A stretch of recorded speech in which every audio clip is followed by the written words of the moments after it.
Et le ministre des cadeaux du terroir.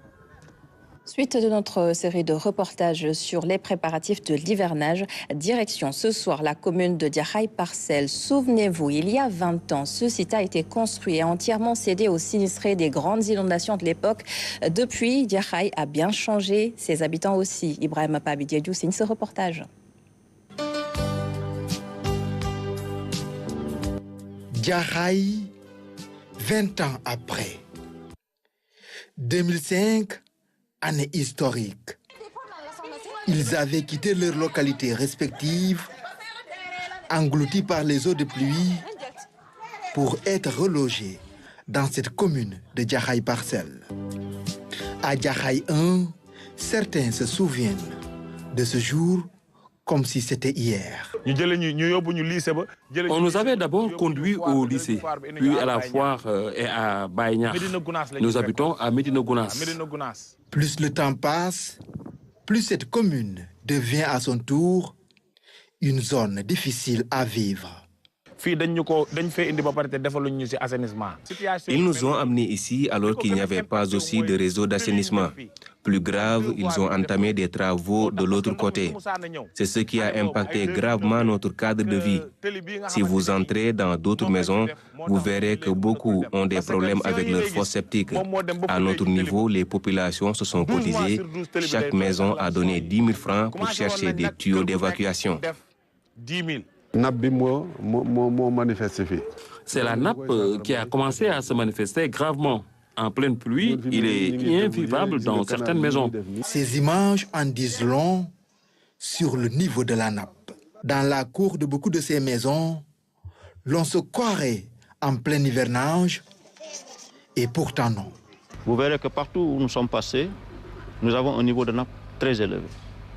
Et ça se mesure par des murs humides, par un sol humide, tout le temps et pendant 12 mois, causé par deux phénomènes. Les eaux pluviales, mais au-delà, pendant la saison sèche, ce phénomène est accentué par les eaux usées qui n'ont pas d'exitoire. Comme solution provisoire, un bassin du nom de l'Ebougui a été creusé.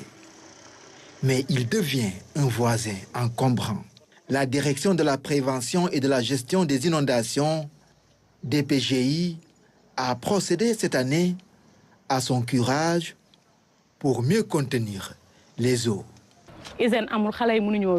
C'est très difficile de vivre avec ce bassin à proximité. Nous demandons à ce que les travaux se terminent vite et que les eaux puissent être drainées ailleurs. À Diakhaï 2, même phénomène.